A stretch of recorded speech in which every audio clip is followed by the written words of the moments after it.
Hello ಸ್ನೇಹಿತರೆ, ಈ ವಿಡಿಯೋದ ಅಂತ್ಯದ ವೇಳೆಗೆ ಚಪಾತಿ, ಪೂರಿ, ಪರಾಠ ವ್ಯಾಪಾರ ಕಾರ್ಖಾನೆಯನ್ನು ಸ್ಥಾಪಿಸಲು ಯಾವ ಯಂತ್ರಗಳನ್ನು ಖರೀದಿಸಬೇಕು ಮತ್ತು ಅದಕ್ಕಿಂತ ಮುಖ್ಯವಾಗಿ ನಿಮ್ಮ ವ್ಯವಹಾರವನ್ನು ವಿಸ್ತರಿಸಲು ನೀವು ಬಯಸಿದಾಗ ನಿಮ್ಮ ಕಾರ್ಖಾನೆಯನ್ನು ಹೇಗೆ ನವೀಕರಿಸಬೇಕು ಎಂಬುದು ನಿಮಗೆ ನಿಖರವಾಗಿ ತಿಳಿಯುತ್ತದೆ. ಚಪಾತಿ, ಪೂರಿ, ಪರಾಠ ಬಿಸಿನೆಸ್ ಅನ್ನು ಸ್ಥಾಪಿಸಲು ಬಯಸುವ ಯಾರಾದರೂ ಈ ವಿಡಿಯೋವನ್ನು ನೋಡಲೇಬೇಕು. ಸಣ್ಣ ಗಾತ್ರದ ಚಪಾತಿ, ಪೂರಿ ವ್ಯವಹಾರವನ್ನು ಪ್ರಾರಂಭಿಸುವಾಗ ದಿನಕ್ಕೆ 350 ಪೊಟ್ಟಣಗಳನ್ನು ಉತ್ಪಾದಿಸುವ ಕಾರ್ಖಾನೆಯನ್ನು ಹೊಂದಿರುವುದು ಉತ್ತಮ. ನೀವು ಕಡಿಮೆ ಪ್ರಮಾಣದಲ್ಲಿ ಪ್ರಾರಂಭಿಸಿದರೆ ನೀವು 6 ರಿಂದ 12 ತಿಂಗಳಲ್ಲಿ ನಿಮ್ಮ ಯಂತ್ರಗಳನ್ನು ಮೇಲ್ದರ್ಜೆಗೇರಿಸಬೇಕಾಗುತ್ತದೆ.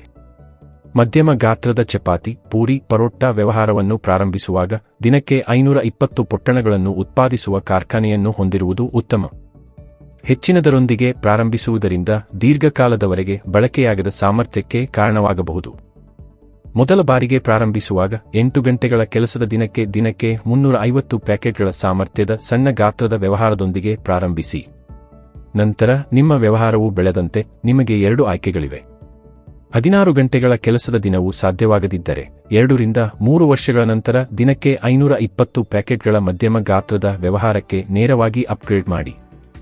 ನೀವು 16 ಗಂಟೆಗಳ ಕಾಲ ಕೆಲಸ ಮಾಡಲು ಸಾಧ್ಯವಾದರೆ ಮೊದಲು ದಿನಕ್ಕೆ 2 ಪಾಳಿಯಲ್ಲಿ ಕೆಲಸ ಮಾಡುವ ಮೂಲಕ ದಿನಕ್ಕೆ 450 ಪ್ಯಾಕೆಟ್ಗಳಿಗೆ ಹೆಚ್ಚಿಸಿ.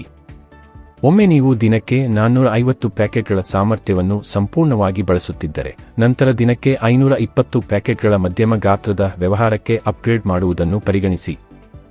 ಈಗ ನಿಮಗೆ ಅಗತ್ಯವಿರುವ ನಿಖರವಾದ ಯಂತ್ರಗಳನ್ನು ಆಳವಾಗಿ ಪರಿಶೀಲಿಸೋಣ. ನಾವು ಮೊದಲು ಸಣ್ಣ ಗಾತ್ರದ ಉದ್ಯಮಗಳ ಬಗ್ಗೆ ಮಾತನಾಡುತ್ತೇವೆ. ದಿನಕ್ಕೆ 350 ಪ್ಯಾಕೆಟ್ಗಳ ಕಾರ್ಖಾನೆ ಸಾಮರ್ಥ್ಯದ ಚಪಾತಿ, ಪೂರಿ ಸಣ್ಣ ಗಾತ್ರದ ವ್ಯವಹಾರವನ್ನು ಪ್ರಾರಂಭಿಸುವಾಗ ನಿಮಗೆ ಹಲವಾರು ರೀತಿಯ ಯಂತ್ರೋಪಕರಣಗಳು ಬೇಕಾಗುತ್ತವೆ. ಹಲೋ ಸ್ನೇಹಿತರೆ, ಈ ವಿಡಿಯೋದ ಅಂತ್ಯದ ವೇಳೆಗೆ ಚಪಾತಿ, ಪೂರಿ ವ್ಯಾಪಾರ ಕಾರ್ಖಾನೆಯನ್ನು ಹೇಗೆ ಸ್ಥಾಪಿಸುವುದು ಮತ್ತು ನಿಮ್ಮ ಕಾರ್ಖಾನೆಯನ್ನು ಹೇಗೆ ಮೇಲ್ದರ್ಜೆಗೇರಿಸುವುದು ಎಂದು ನಿಮಗೆ ಖಂಡಿತವಾಗಿ ತಿಳಿಯುತ್ತದೆ, ವಿಶೇಷವಾಗಿ ನೀವು ನಿಮ್ಮ ವ್ಯವಹಾರವನ್ನು ವಿಸ್ತರಿಸಲು ಬಯಸಿದಾಗ. ಚಪಾತಿ, ಪೂರಿ ವ್ಯವಹಾರವನ್ನು ಸ್ಥಾಪಿಸಲು ಬಯಸುವ ಪ್ರತಿಯೊಬ್ಬರೂ ನೋಡಲೇಬೇಕಾದ ವಿಡಿಯೋ. ಸಣ್ಣ ಗಾತ್ರದ ಚಪಾತಿ, ಪೂರಿ ವ್ಯಾಪಾರವನ್ನು ಪ್ರಾರಂಭಿಸುವಾಗ ದಿನಕ್ಕೆ 350 ಕೆಜಿ ಉತ್ಪಾದನಾ ಸಾಮರ್ಥ್ಯದ ಕಾರ್ಖಾನೆಯನ್ನು ಹೊಂದಿರುವುದು ಉತ್ತಮ. ನೀವು ಕಡಿಮೆ ಪ್ರಮಾಣದಲ್ಲಿ ಪ್ರಾರಂಭಿಸಿದರೆ ನೀವು 6 ರಿಂದ 12 ತಿಂಗಳಲ್ಲಿ ನಿಮ್ಮ ಯಂತ್ರಗಳನ್ನು ಮೇಲ್ದರ್ಜೆಗೇರಿಸಿಕೊಳ್ಳಬೇಕು. ಮಧ್ಯಮ ಗಾತ್ರದ ಚಪಾತಿ, ಪೂರಿ, ಪರೋಟ ವ್ಯವಹಾರವನ್ನು ಪ್ರಾರಂಭಿಸುವಾಗ ದಿನಕ್ಕೆ 520 ಕೆಜಿ ಉತ್ಪಾದನಾ ಸಾಮರ್ಥ್ಯವನ್ನು ಹೊಂದಿರುವ ಕಾರ್ಖಾನೆಯನ್ನು ಹೊಂದಿರುವುದು ಉತ್ತಮ. ಹೆಚ್ಚಿನದರೊಂದಿಗೆ ಪ್ರಾರಂಭಿಸುವುದರಿಂದ ದೀರ್ಘಕಾಲದವರೆಗೆ ಬಳಕೆಯಾಗದ ಸಾಮರ್ಥ್ಯಕ್ಕೆ ಕಾರಣವಾಗಬಹುದು. ಈಗ ನಿಮಗೆ ಅಗತ್ಯವಿರುವ ನಿಖರವಾದ ಯಂತ್ರಗಳನ್ನು ಆಳವಾಗಿ ಪರಿಶೀಲಿಸೋಣ. ನಾವು ಮೊದಲು ಸಣ್ಣ ಗಾತ್ರದ ಉದ್ಯಮಗಳ ಬಗ್ಗೆ ಮಾತನಾಡುತ್ತೇವೆ. ದಿನಕ್ಕೆ 350 ಕೆಜಿ ಕಾರ್ಖಾನೆ ಸಾಮರ್ಥ್ಯದ ಚಪಾತಿ, ಪೂರಿ ಸಣ್ಣ ಪ್ರಮಾಣದ ವ್ಯವಹಾರವನ್ನು ಪ್ರಾರಂಭಿಸುವಾಗ ನಿಮಗೆ ವಿವಿಧ ರೀತಿಯ ಯಂತ್ರೋಪಕರಣಗಳು ಬೇಕಾಗುತ್ತವೆ. ಸಂಸ್ಕರಣೆಗಾಗಿ ನಿಮಗೆ ಆಟ ಮಿಶ್ರಣ ಯಂತ್ರದ ಅಗತ್ಯವಿದೆ. ಆಟ ಮಿಶ್ರಣ ಯಂತ್ರವು ಹಿಟ್ಟು ಮತ್ತು ಇತರ ಪದಾರ್ಥಗಳನ್ನು ಹಿಟ್ಟಿನಲ್ಲಿ ಸ್ವಯಂಚಾಲಿತವಾಗಿ ಬೆರೆಸಲು ಬಳಸುವ ಅಡಿಗೆ ಉಪಕರಣವಾಗಿದೆ. ಈ ಯಂತ್ರದ ಬೆಲೆ ಸುಮಾರು 50,000 ರೂಪಾಯಿಗಳು. ನಂತರ ನಿಮಗೆ ಚಪಾತಿ, ಪೂರಿ ಒತ್ತುವ ಯಂತ್ರ ಬೇಕಾಗುತ್ತದೆ. ಚಪಾತಿ ಅಥವಾ ಪೂರಿಗಳನ್ನು ತಯಾರಿಸಲು ಹಿಟ್ಟನ್ನು ಸ್ವಯಂಚಾಲಿತವಾಗಿ ತೆಳುವಾದ ವೃತ್ತಗಳಾಗಿ ಚಪ್ಪಟೆಯಾಗುವ ಸಾಧನ. ಇವುಗಳ ಬೆಲೆ ಸುಮಾರು 1,70,000 ರೂಪಾಯಿಗಳು. ನಿಮಗೆ 2 ಟ್ರೇಗಳು ಬೇಕು. ಸಿದ್ಧಪಡಿಸಿದ ಚಪಾತಿ, ಪೂರಿ ಮತ್ತು ಪರೋಟಾವನ್ನು ಸಾಗಿಸಲು ಚಪ್ಪಟೆಯಾದ ಟ್ರೇಗಳನ್ನು ಬಳಸಲಾಗುತ್ತದೆ. ಈ ವೆಚ್ಚವು 2,000 ರೂಪಾಯಿಗಳು. ಮುಂದೆ ನಿಮಗೆ ತೂಕದ ಯಂತ್ರ ಬೇಕಾಗುತ್ತದೆ. ತೂಕದ ಯಂತ್ರವು ವಸ್ತುವಿನ ತೂಕವನ್ನು ಅಳೆಯಲು ಬಳಸುವ ಸಾಧನವಾಗಿದೆ. ಇದರ ಬೆಲೆ ಸುಮಾರು 10,000 ರೂಪಾಯಿಗಳು. ಹೆಚ್ಚುವರಿಯಾಗಿ ನಿಮಗೆ ಪ್ಯಾಕಿಂಗ್ ಯಂತ್ರ ಬೇಕಾಗುತ್ತದೆ.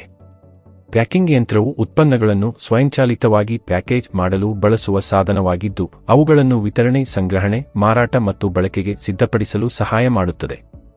ಈ ಯಂತ್ರದ ಬೆಲೆ 3,000 ರೂಪಾಯಿಗಳು. ದಿನಕ್ಕೆ 520 ಕೆಜಿ ಉತ್ಪಾದನಾ ಸಾಮರ್ಥ್ಯದ ಚಪಾತಿ, ಪೂರಿ, ಪರೋಟ ಮಧ್ಯಮ ಗಾತ್ರದ ವ್ಯವಹಾರವನ್ನು ಪ್ರಾರಂಭಿಸುವಾಗ ನಿಮಗೆ ಹಲವಾರು ರೀತಿಯ ಯಂತ್ರೋಪಕರಣಗಳು ಬೇಕಾಗುತ್ತವೆ. ಸಂಸ್ಕರಣೆಗಾಗಿ ನಿಮಗೆ ಆಟ ಮಿಶ್ರಣ ಯಂತ್ರದ ಅಗತ್ಯವಿದೆ. ಆಟ ಮಿಶ್ರಣ ಯಂತ್ರವು ಹಿಟ್ಟು ಮತ್ತು ಇತರ ಪದಾರ್ಥಗಳನ್ನು ಹಿಟ್ಟಿನಲ್ಲಿ ಸ್ವಯಂಚಾಲಿತವಾಗಿ ಬೆರೆಸಲು ಬಳಸುವ ಅಡಿಗೆ ಉಪಕರಣವಾಗಿದೆ. ಈ ಯಂತ್ರಗಳ ಬೆಲೆ 50,000 ರೂಪಾಯಿಗಳು. ನಂತರ ನಿಮಗೆ ಬಾಲ್ ಕತ್ತರಿಸುವ ಯಂತ್ರ ಬೇಕಾಗುತ್ತದೆ. ಆಟಾ ಬಾಲ್ ಕತ್ತರಿಸುವ ಯಂತ್ರವು ಹಿಟ್ಟನ್ನು ಸ್ವಯಂಚಾಲಿತವಾಗಿ ಏಕರೂಪದ ಚೆಂಡುಗಳಾಗಿ ವಿಭಜಿಸುವ ಸಾಧನವಾಗಿದೆ. ಇದನ್ನು ಸಾಮಾನ್ಯವಾಗಿ ರೊಟ್ಟಿ ಮತ್ತು ಪರೋಟಾದಂತಹ ಬ್ರೆಡ್ಗಳನ್ನು ತಯಾರಿಸಲು ಬಳಸಲಾಗುತ್ತದೆ. ಈ ಯಂತ್ರಗಳ ಬೆಲೆ ಸುಮಾರು 70,000 ರೂಪಾಯಿಗಳು. ನಿಮಗೆ ಚಪಾತಿ, ಪೂರಿ ಒತ್ತುವ ಯಂತ್ರ ಬೇಕು. ಚಪಾತಿ ಅಥವಾ ಪೂರಿಗಳನ್ನು ತಯಾರಿಸಲು ಹಿಟ್ಟನ್ನು ಸ್ವಯಂಚಾಲಿತವಾಗಿ ತೆಳುವಾದ ವೃತ್ತಗಳಾಗಿ ಚಪ್ಪಟೆಯಾಗಿಸಲು ಈ ಯಂತ್ರವನ್ನು ಬಳಸಲಾಗುತ್ತದೆ. ಈ ಯಂತ್ರಗಳ ಬೆಲೆ 1,70,000 ರೂಪಾಯಿಗಳು. ನಿಮಗೆ ಪರೋಟಾ ಮೇಕಿಂಗ್ ಮೆಷಿನ್ ಬೇಕು. ಪರಾಟಾ ತಯಾರಿಕೆ, ಹಿಟ್ಟಿನ ತಯಾರಿಕೆಯನ್ನು ಸುಗಮಗೊಳಿಸುವುದು, ರೋಲಿಂಗ್ ಮಾಡುವ ಪ್ರಕ್ರಿಯೆಯನ್ನು ಸ್ವಯಂಚಾಲಿತಗೊಳಿಸಲು ಈ ಯಂತ್ರವನ್ನು ಬಳಸಲಾಗುತ್ತದೆ. ಈ ಯಂತ್ರಗಳ ಬೆಲೆ 1,50,000 ರೂಪಾಯಿಗಳು. ಪ್ರಕ್ರಿಯೆಯ ಹಾಡಿಗೆ ನಿಮಗೆ ಪರೋಟಾ ತಾಪನ ಯಂತ್ರ ಬೇಕು. ಪರೋಟಾ ತಾಪನ ಯಂತ್ರವು ಪರೋಟಾ ಯಂತ್ರವನ್ನು ಬಿಸಿ ಮಾಡಲು ಬಳಸುವ ಸಾಧನವಾಗಿದೆ.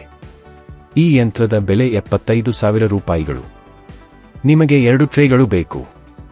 ಸಿದ್ಧಪಡಿಸಿದ ಚಪಾತಿ, ಪೂರಿ ಮತ್ತು ಪರೋಟಾವನ್ನು ಸಾಗಿಸಲು ಚಪ್ಪಟೆಯಾದ ಟ್ರೇಗಳನ್ನು ಬಳಸಲಾಗುತ್ತದೆ. ಈ ವೆಚ್ಚವು 2,000 ರೂಪಾಯಿಗಳು. ಮುಂದೆ ನಿಮಗೆ ತೂಕದ ಯಂತ್ರ ಬೇಕಾಗುತ್ತದೆ. ತೂಕದ ಯಂತ್ರವು ವಸ್ತುವಿನ ತೂಕವನ್ನು ಅಳೆಯಲು ಬಳಸುವ ಸಾಧನವಾಗಿದೆ. ಇದರ ಬೆಲೆ ಸುಮಾರು 10,000 ರೂಪಾಯಿಗಳು. ಇದಲ್ಲದೆ ನಿಮಗೆ 2 ಪ್ಯಾಕಿಂಗ್ ಯಂತ್ರಗಳು ಬೇಕಾಗುತ್ತವೆ. ಪ್ಯಾಕಿಂಗ್ ಯಂತ್ರವು ಉತ್ಪನ್ನಗಳನ್ನು ಸ್ವಯಂಚಾಲಿತವಾಗಿ ಪ್ಯಾಕೇಜ್ ಮಾಡಲು ಬಳಸುವ ಸಾಧನವಾಗಿದ್ದು, ಅವುಗಳನ್ನು ವಿತರಣೆ, ಸಂಗ್ರಹಣೆ, ಮಾರಾಟ ಮತ್ತು ಬಳಕೆಗೆ ಸಿದ್ಧಪಡಿಸಲು ಸಹಾಯ ಮಾಡುತ್ತದೆ. ಈ ಯಂತ್ರದ ಬೆಲೆ 6,000 ರೂಪಾಯಿಗಳು. ವ್ಯಾಪಾರ್ ಕೋಚ್ ಚಾನೆಲ್ಗೆ ಚಂದಾದಾರರಾಗಿ. All the best.